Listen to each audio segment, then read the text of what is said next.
No one prepares you for what it's like to be separated.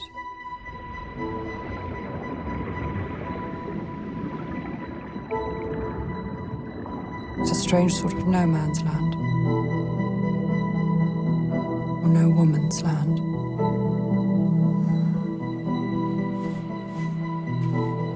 Neither married nor single. Neither royal nor normal. Like a harpy. One of those mythological creatures. Half woman, half bird. In 1 minute you're flying high, the centre of attention. And the next thing you're down to earth with a bump. Not even a bump. A crash.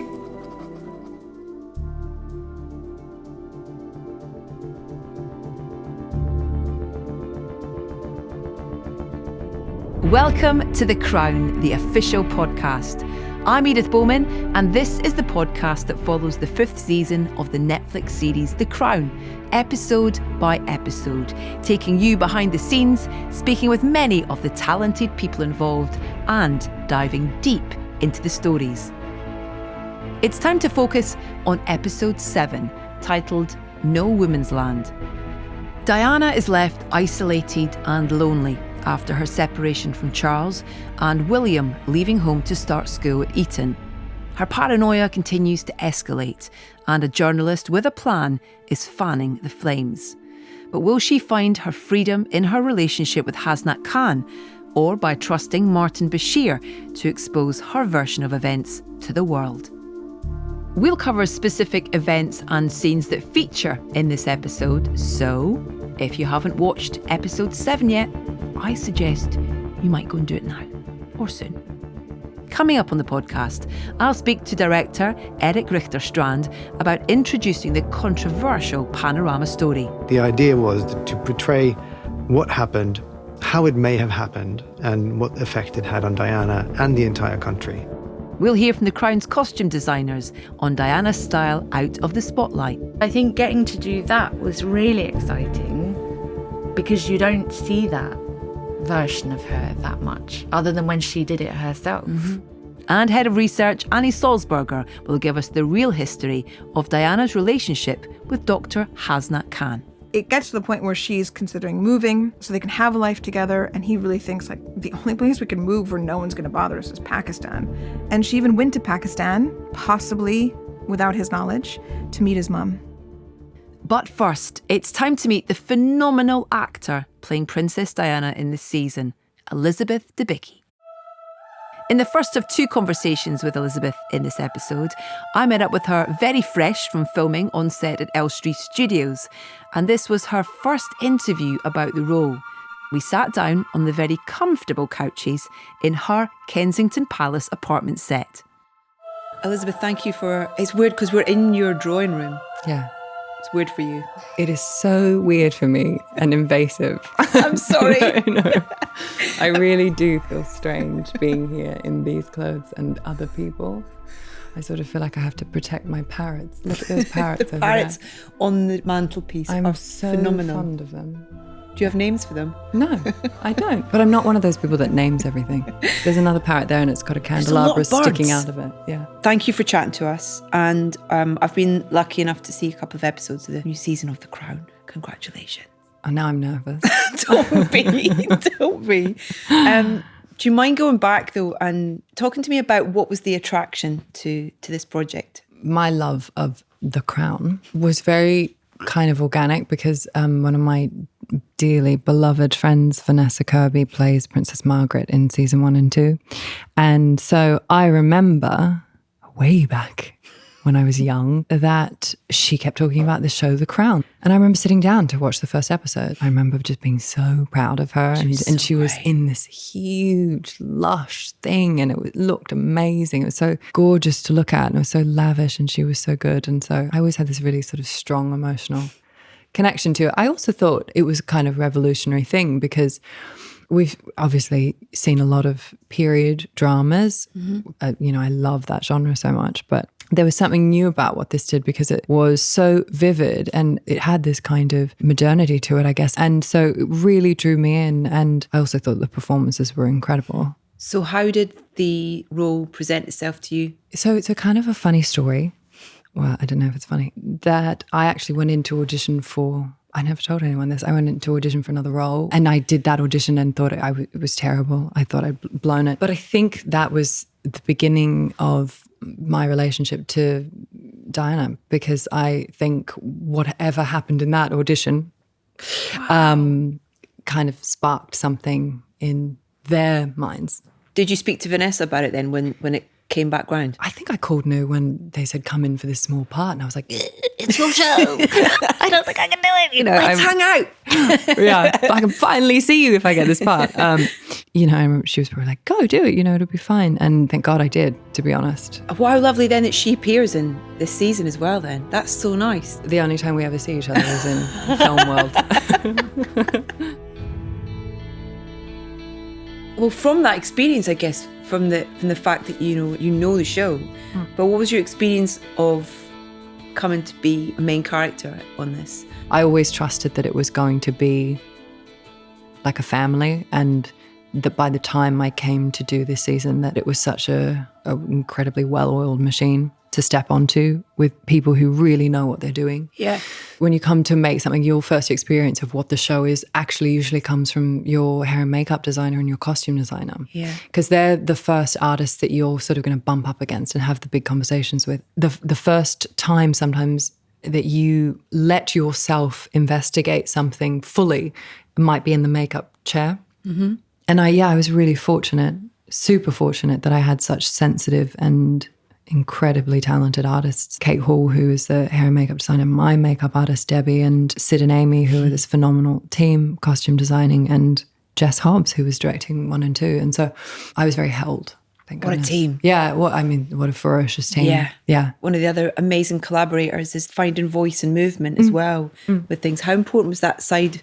Dialect and movement is fascinating and can be kind of terrifying and also can be frustrating, and then you can have these breakthroughs. And for me, it's so muscular, dialect, because you're literally sort of training your mouth to move in a really different way. And I've had experiences with dialect where you sort of feel like you can't do this simple thing, and it can be this incredibly infuriating moment. And I had this a few times with Diana really early on with dialect, where I would be sitting on a kitchen chair, not moving my body at all, looking at a screen, working through vowels, and I would be sweating, just sweating, sitting still, because of this incredible concentration it was taking for me to connect all these new dots in terms of being able to sort of achieve, just in a muscular sense, this accent that was very, very different from my own and sits in a completely different place. And also, it's the first time you take a step in towards becoming this person. And there is a pressure there, I think, dialect-wise and movement-wise. You know that people know what they sound like, and you know that people know how they move.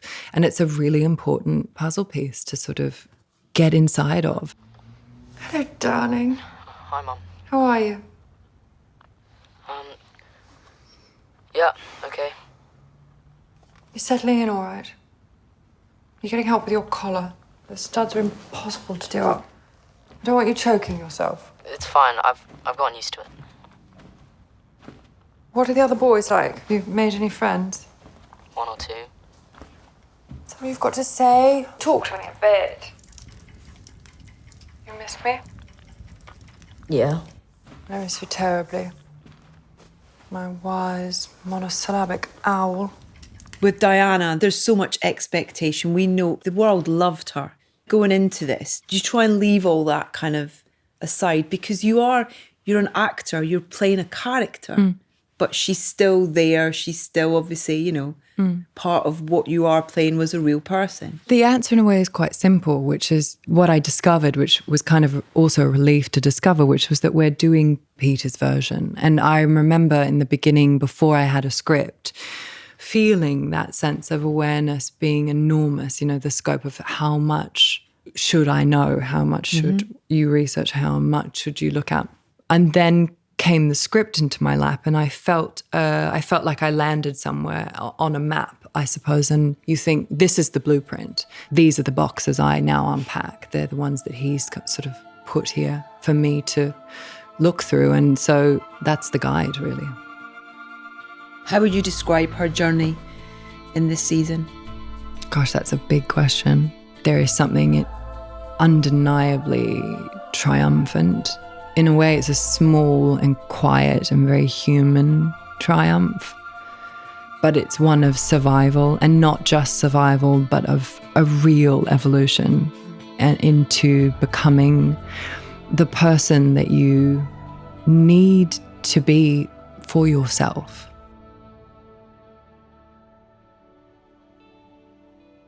We'll hear more from Elizabeth later in the podcast. But first, let's focus in on episode 7 of season 5, No Woman's Land, which is very significant in Diana's journey this season.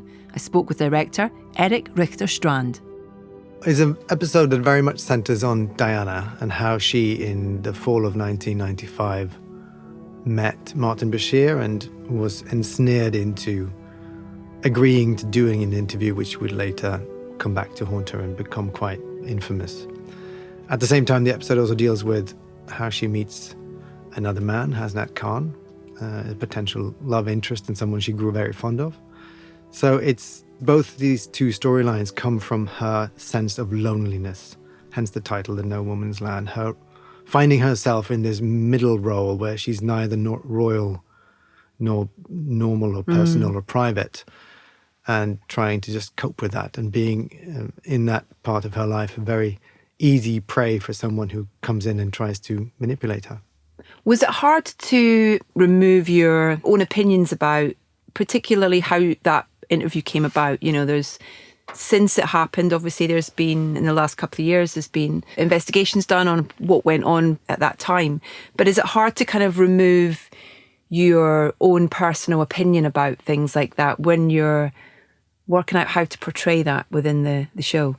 Not really difficult because, yes, you're right. I mean, actually, this script was written while the Dyson report was still being commissioned or still being presented. Yeah.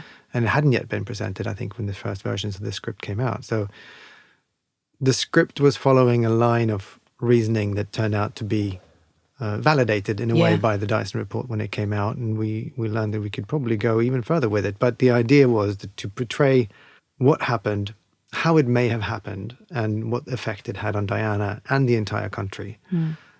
The trick is, you don't want to just make Martin Bashir into a villain who you cannot sympathize with. You have to try to create a version of both Martin Bashir and Diana that you can both sympathize with. You can sympathize with both of them in the situation that they find themselves in. You know, there's some things in there that I find are essential in order for us to be able to understand that it wasn't just some evil man trying to do some evil things. My brother told me about your conversation, which confirmed what I think. Strange clicks on my phone. Things that I've said that then appear in the press, things that no one could possibly know about unless they've been listening in. So who do you think's been listening in? Police and security services. Forces loyal to the royal family. And why do you think they would do that? Because they see her as a threat. Because of her power, because of her popularity. And perhaps even because of what you know. Believe me, I know everything. You mentioned there when we were talking about where we find in this episode, and loneliness being a word that you used. In terms of reflecting that on screen, there's different levels of depth there for people who want to kind of go further into it.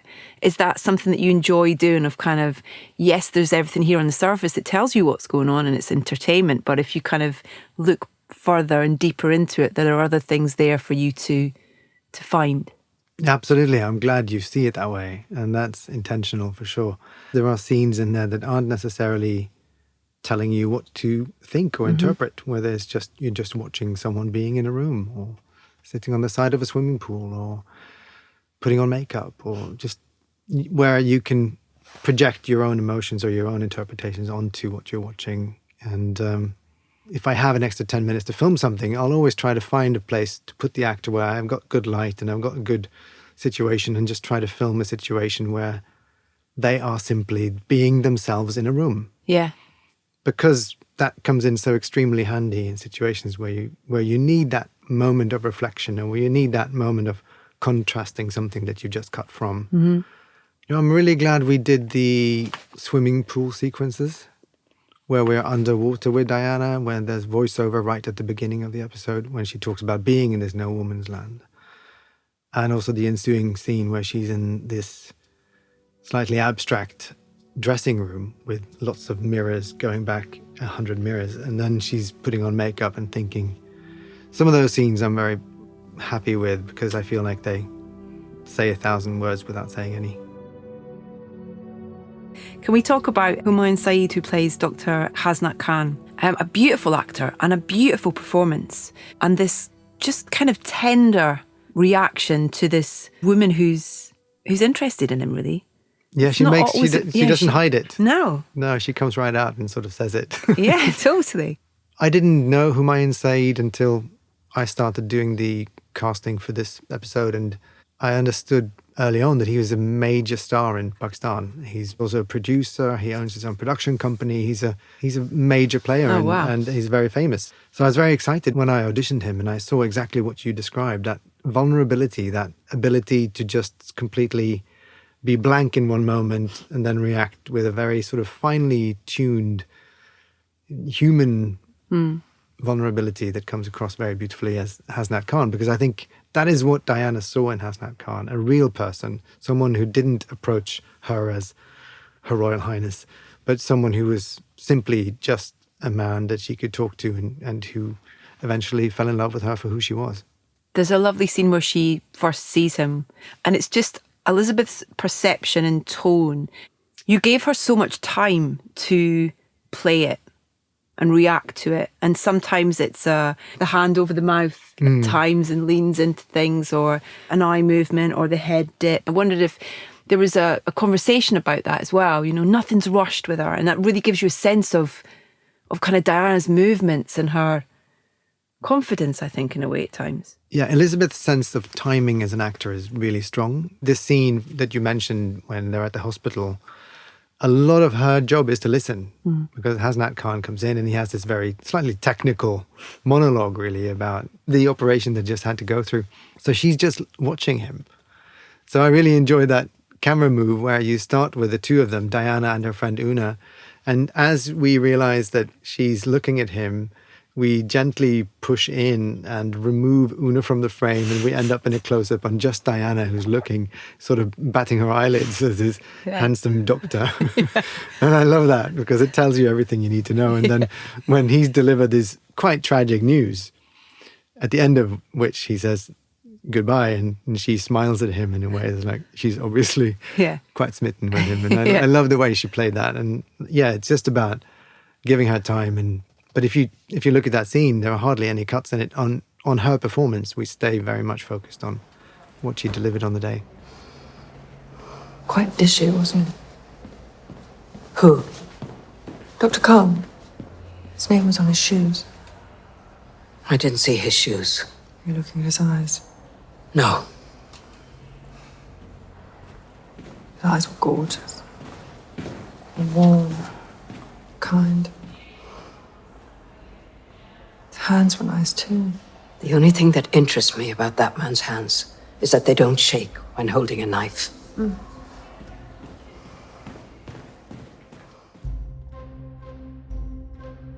Time to get our research fix for this episode as we ask Head of Research Annie Sulzberger the big question. Who was Hasnat Khan? Hasnat Khan was a heart surgeon. He was born in Pakistan but had trained all over, including Australia. And he, at this point in September 1995, is a surgeon at the Royal Brompton Hospital. He's part of the team that performs a triple bypass on the husband of Diana's acupuncturist. As we know by this point, Diana's friends are mostly people who help care for her. So acupuncturist, spiritual advisors, things like that. There are complications and they have to sort of rush Joseph Tuffalo, this husband, back into surgery. And when he comes back in, Diana's there. And Hasnat is filling Una Tuffalo, the wife, in on what's gone on with her husband. And supposedly Diana just says, "Isn't he drop dead gorgeous?" And she becomes sort of infatuated from that moment. And she starts hanging out at the Royal Brompton Hospital every day. And it's in this period that she gets this reputation as an ambulance chaser in the news, because they don't know why she's there all the time. She shows up at night when she doesn't have royal duties of any kind, and she spends a lot of time at Joseph Tuffalo's recovery bedside. And then she starts going room to room and just saying, like, can I do anything? So this is all just to be near Hasnat. And again, a lot of people are rather taken with this, but also many are questioning, why are you here? We haven't asked you to come in. And she's just sort of by everyone's bedside to get more time with him. So finally, he gets the nerve to ask her out. It's a bit of an odd first date. He asks her if she wants to come with him to his uncle's house in Stratford-upon-Avon to pick up some books. She says yes, and they start a relationship that lasts 18 months. It's a very long time. She's very serious about him. I think she definitely falls in love. She goes out loads with disguises, wigs. They go to jazz clubs, to the pub. And it becomes really clear to Hasnat that he can't live a life under that kind of public scrutiny. A lot of people know there's an inkling to what's going on, but they're really cautious about being seen together. And it gets to the point where she's considering moving so they can have a life together. And he really thinks, like, the only place we can move where no one's going to bother us is Pakistan. And she even went to Pakistan, possibly without his knowledge, to meet his mum. Although in the end, it was Diana who broke it off, that's according to Hasnat himself. Fundamentally, we think he probably felt like, however much we love each other, is this really possible for us to pull off? Because I would like to lead a normal life where I can go into my hospital and not be hounded. He's very private. One of the only bits of information we had from him was the inquest testimony he gave in 2008 into the crash. So he was called to testify just about the nature of their relationship at that point. He said that they hadn't really talked seriously about marriage, but that she liked the idea and had wanted to have another child. We have to remember she's only 36 when she dies, so the chance of a second family is very real. And that's one of the rare times he has said anything. He's only ever come out when misreportings have taken place. Hi. I just wanted to say thank you for what you've been doing. All I do is talk to them and keep them company. It's nothing compared to what you do. I just do the technical part. I can't do the miraculous part. Make people feel happy, give them joy. What you do is entirely miraculous. I'm just a friendly Sloane Ranger. Nice seeing you again. Yes, and you.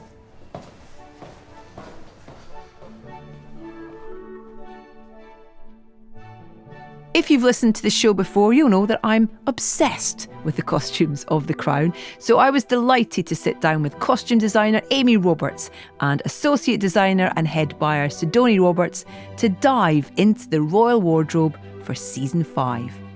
Let's talk a little bit about specifically, designing the costumes for this season. Where did you start?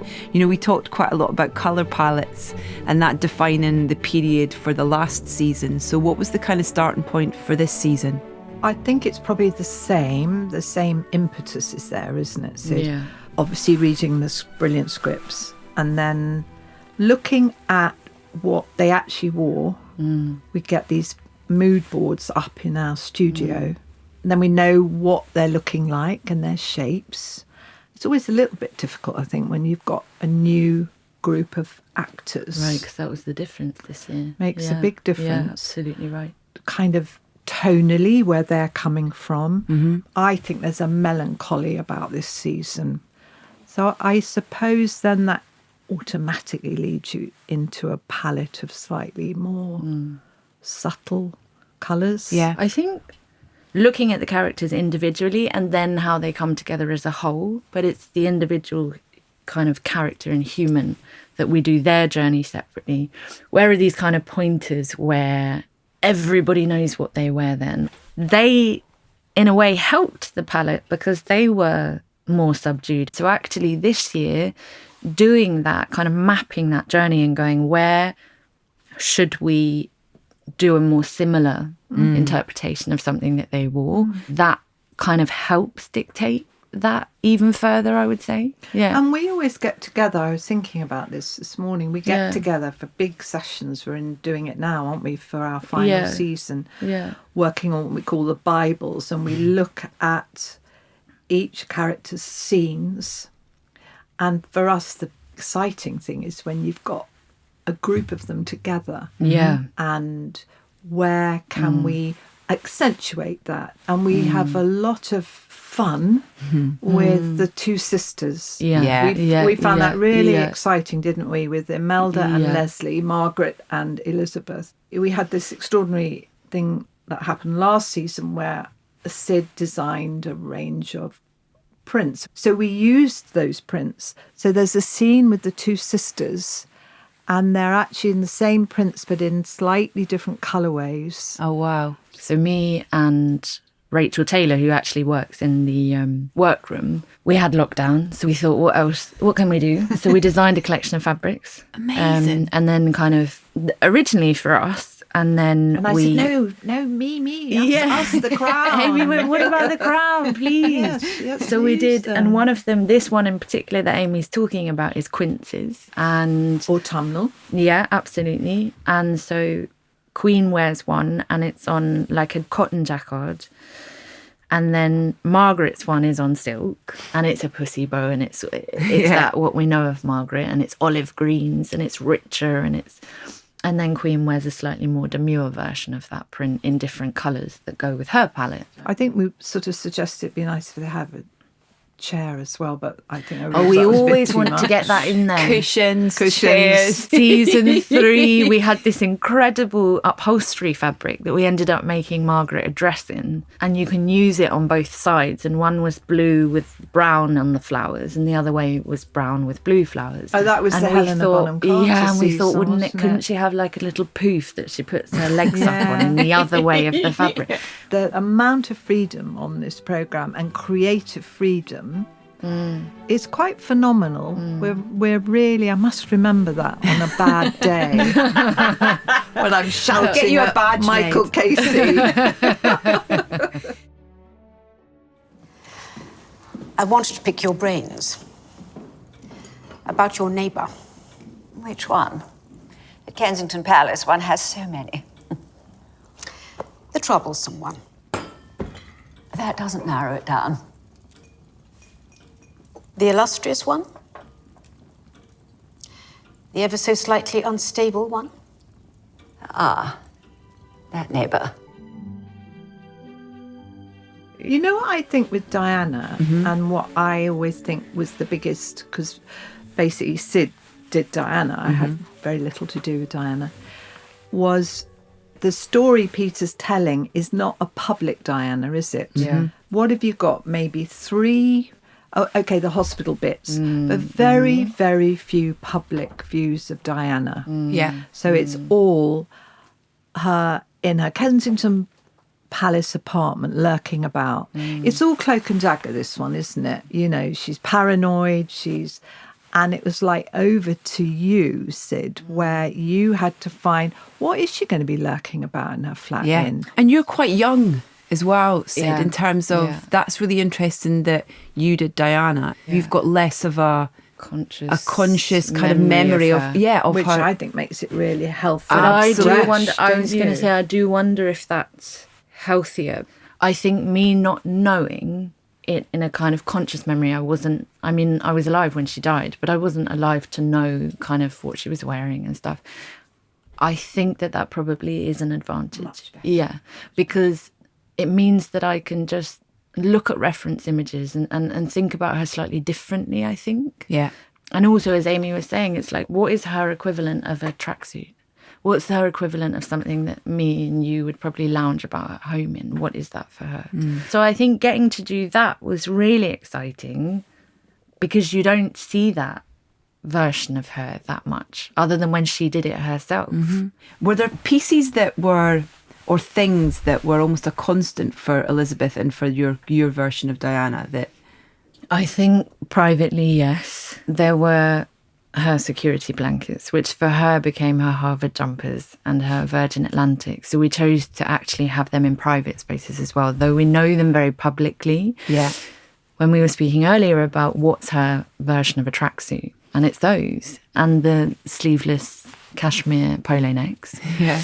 But the hospital, that was interesting because there's a real kind of contrast between what's happening for her and how we costume her privately, and there where she's still making an effort. And she always says, especially in the hospital, we read, didn't we, that she, when she was doing anything like that, she would dress in bright colours. That was a very conscious choice for her when she's around children or people that aren't very well, to make yourself seen and visible to people. But what was interesting about that is not all those hospital scenes were public. So in the story, it's that she goes and there's no press. So we had a conversation actually with Eric, the director of that, because in those moments we could have actually put her in slightly more private outfits. But it felt important to tell that story and also to have that contrast between the public and the private, and her still making an effort for these people and cheering them up.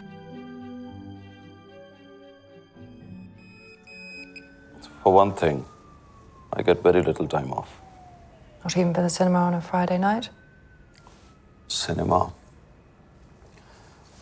I can't remember the last time. Is there even a film you'd like to see?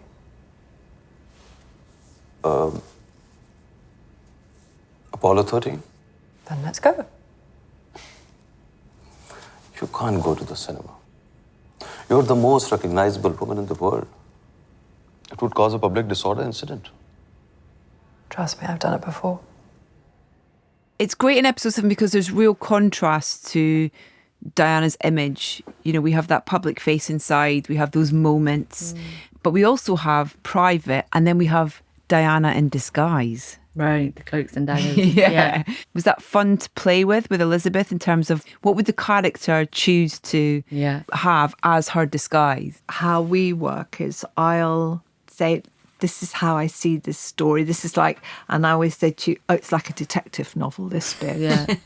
And then you run with that. Yeah, that and part the in hats particular. and the sunglasses and the coats. Yeah. So she did wear these big coats, and so we thought we would use those in all of these moments. So dark colours, big coats, so They're like big, cloaks, aren't so it's they? cloaks and daggers. Absolutely, it was kind of literal in that sense. And wigs. And wigs, yeah, wigs. The Big black old wig, the coats. black bob at the cinema. Yeah. Like, what do you do to disguise yourself? Also, what I think is always very funny about celebrities is when they try and disguise themselves. It sometimes draws more attention to them. But in this sense, I think we just went, dark, didn't we, with Bashir as well. What about the Dior handbag? The Dior handbag.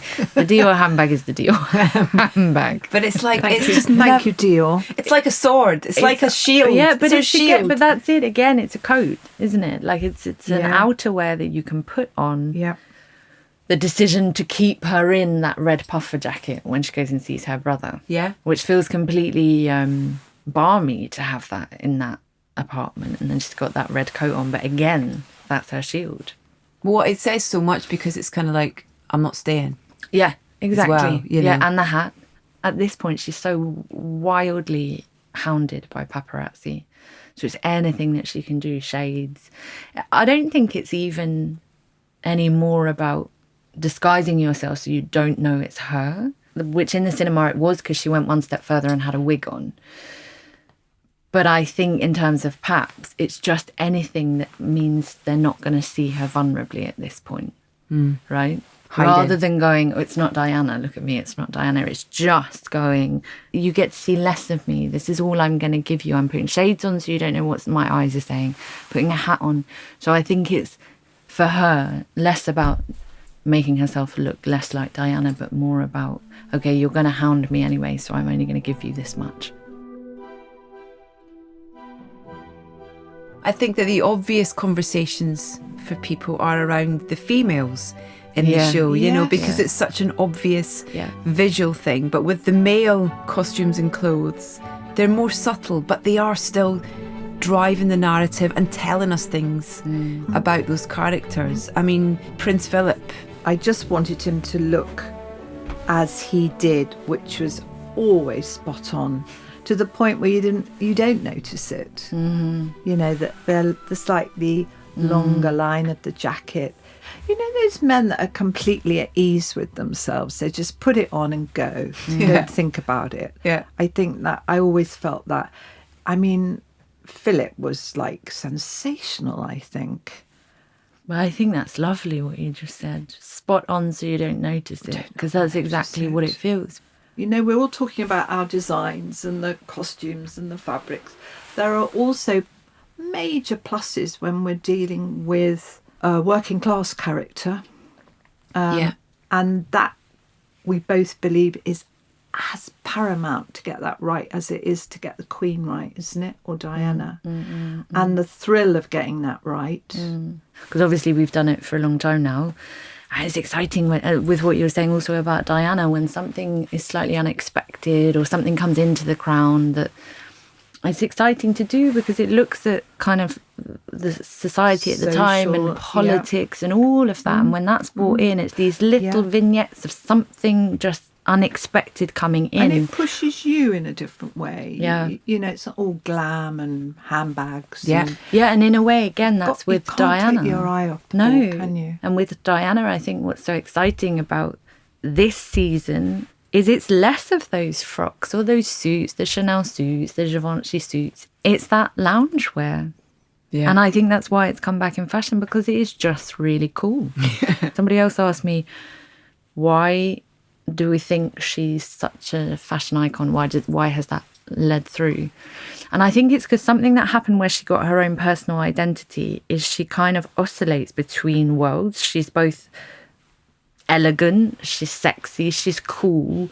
She enables herself to be different versions. And I think that's really important for young women today, well, women in general, but young women today, to be able to not just be pigeonholed into one style, one idea of what a woman should be, but you can be multiple things. You can have, multiple versions of yourself and express that in clothes.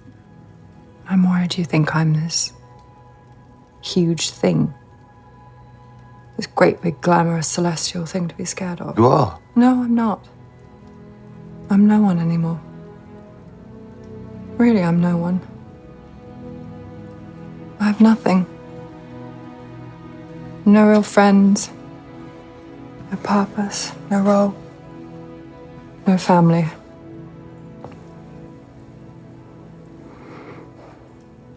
You forget I already had a prince. He broke my heart. Just looking for a frog to make me happy.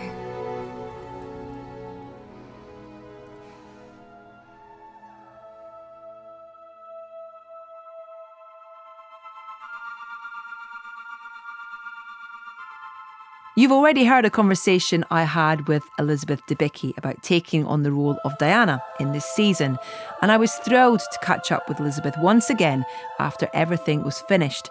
And having spoken to Sid and Amy, I wanted to get Elizabeth's perspective on working with them and taking on Diana's iconic style.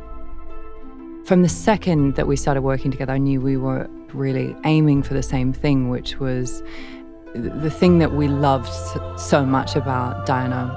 It was the fact that, and the thing that I think makes her so iconic and that women love so much about the way she dressed and her wardrobe, was that you always got a sense that she made the decisions herself, and that's what's so vivid and sexy and empowering and great. And so Sid and I were always really drawn to the outfits that sort of no one else ever could pull off and no one ever had tried. And, you know, I remember saying to Sid really early on, I just love everything. I just love the sweatpants and the cowboy boots. We have to get to... And she was like, that's all I really care about, you know. And then I think what's funny about iconic Diana outfits is it's often when that spillover happens in public, and we just loved it so much, you know. When you got the sense that she just woke up and she's like, screw it, I'm wearing this to school. You know? Yeah, totally. And that's the stuff that we love, and I think it's good. It gets recreated so much. And she is, even if you look at trends now as well, it's almost a lot of it's coming full circle, like the cycling shorts and the oversized blazer. That's one thing I can't do. Sweatpants and cowboy boots. Yes. Yeah.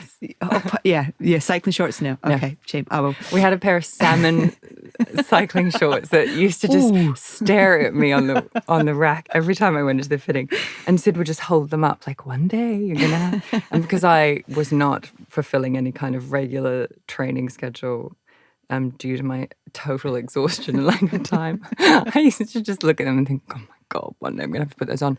And then God or the universe, something, did not want me to wear them because it was the one day we had that insane storm. Do you remember we had that insane storm? And that was the day I was supposed to wear those salmon pink. Yeah.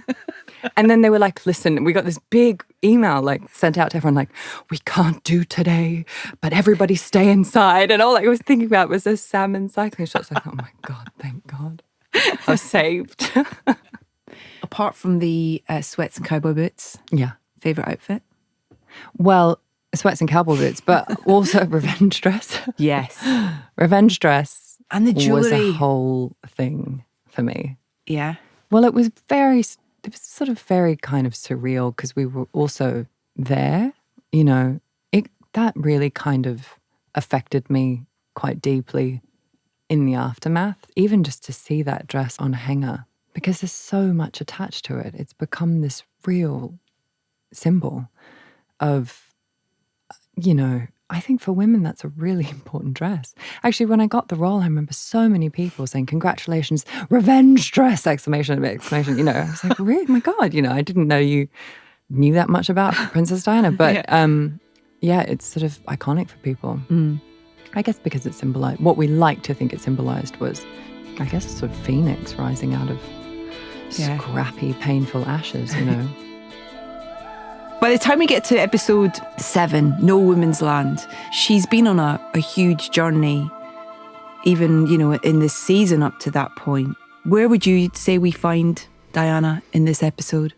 The way I always felt playing it and reading it was that she's very suspended, trapped in a way between two almost like timelines or realities. There's a sort of a past life and incarnation of herself, which was once upon a time full of assumptions that this was how you are and this is how you behave and this is what you adhere to and these are the rules and this is what makes sense.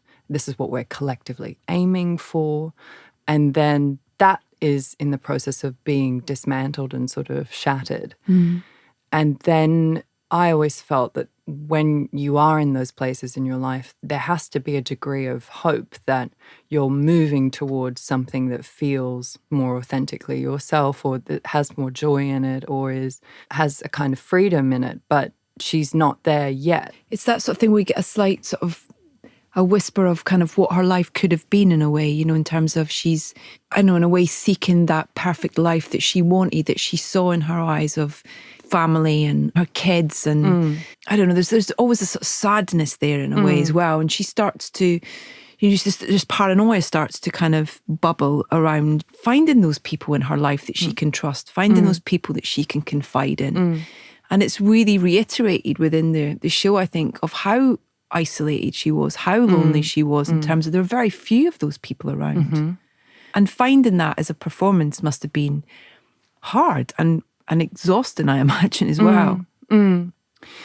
Yeah, it was. It was a very, I guess it sounds simplistic, but a very lonely place to exist in psychologically, portraying this moment in her life as Peter has written it. And I think, like you said, you know, in order to be a human being that is capable of sort of feeling secure and feeling peaceful and being open-hearted, and you need trust in your life. That, you know, it's something we all know and acknowledge. But I feel like the story we told was a sense of it being something coming to get her, you know, a toppling of something because the sort of status quo had been breached and she felt that they really saw her as a problem. And I think that when you internalize that, the next step onwards is that you then feel like you should be punished somehow or something's sort of going to come for you, you know, and I think it makes sense when you think of those sort of psychological steps that that's where you end up in your head. You know, I don't know about you, but sometimes in life when you're experiencing anxiety, there can be that sense of something's wrong. It's sort of an unnameable wrong and you look to locate it somewhere in your life, you know, and I think that that's sort of what was happening. But then I think it's also important to remember that, you know, when you live your life in the public eye in such an extreme way, feeling encroached upon and feeling invaded is already a part of your psychological existence. And then I also think the thing that Peter's written in those moments with Diana that is so sad was that you stop trusting yourself and knowing what's real too. Yeah. And that, I think, is what made it such a lonely place to play, because that's a real kind of, whirlwind, sort of destructive feeling of really not knowing what's real anymore, and knowing that you know something and everybody around you telling you that you're wrong. You know, that's obviously very dismantling. I know what it's like to be disparaged and persecuted. What it feels like to be an outsider in one of Britain's most cherished institutions. But if they think they can intimidate us, they've got another thing coming. You don't know what it means to me. To be understood.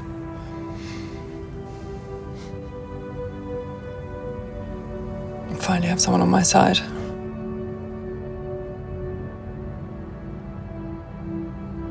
So long, I wanted people to know the truth about what it's been like to be part of this family. The sheer loneliness of it. But I didn't know who I could tell. Or who I could trust. You watch the show as well, and it's because you know the outcome of so many of these situations. And with the Panorama interview, you get so angry about it, about the manipulation that was put into towards her agreeing to do it, and particularly in hindsight, what we know now with events that have unfolded over the last year or so as well, makes me even angrier. What do you think were the reasons from Peter's Diana of agreeing to do it? Why do you think she did it? I think in our telling, it's a kind of battlefield, the way that Peter's written it. It really is a sort of media battlefield. Yeah. The desire to sort of just control that for a second and tell people how difficult things have been, in the hope that they may be a sort of shift of empathy that would allow her to sort of proceed with more freedom, really. Yeah. We know the kind of romantic nature of her, and we get a real kind of lovely glimpse of her dating, you know, kind of putting herself out there and having the confidence to just go, let's go to the cinema, you know, that kind of thing. And it's a really nice side. And I'm really glad that Peter's chosen to show that side of her. You know, it's really important that we have light and shades with her, particularly because we know the outcome of this real character. But to show these kind of little moments of her being allowed to be normal. Was that important for you to have those moments? Yeah. I mean, it was also important for me as an actor to sort of have moments where you can really have levity. My theory is that there's just a tremendously good sense of humour in that human, and that she was really funny and silly, and the kind of person you absolutely, I always say this, you would absolutely want to hang out, you know, have over for dinner and just bring a kind of real sense of like play. Yeah. And so I looked for that as much as I could, I think. And then there were these outright moments where that could exist. Yeah, I loved playing that. I love the idea of going to the cinema in fancy dress, or not in fancy dress, but in disguise. Which apparently she did do. I think there was a story of her going to Ronnie Scott's in a wig. It's great. And sometimes going to Tesco's, or I don't know if she went to Tesco, Sainsbury's, I don't know.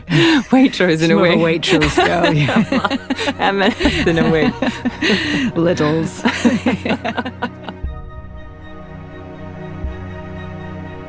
I'm Edith Bowman, and my special thanks to our guests on this episode: Elizabeth Debicki, Eric Richter-Strand, Annie Salzberger, Amy Roberts and Sidonie Roberts. The Crown, the official podcast, is produced by Netflix and Something Else in association with Left Bank Pictures. Join us next time when we go behind the scenes of episode 8 of season 5, called Gunpowder. Monarchy and media collide when bosses at the BBC wrestle with the ethics and politics of Martin Bashir's Royal Panorama scoop, as he doubles down on his deception to secure Diana's trust. But will this explosive broadcast be worth the risk? Well, explain something to me. She could go anywhere in the world with this. How did you get her to do it with you? It's not with me, though, is it? It's the BBC. She's doing it with us because she feels safe, understood and protected. He's being modest. It is Martin too, when he puts his mind to something. He can be very persuasive.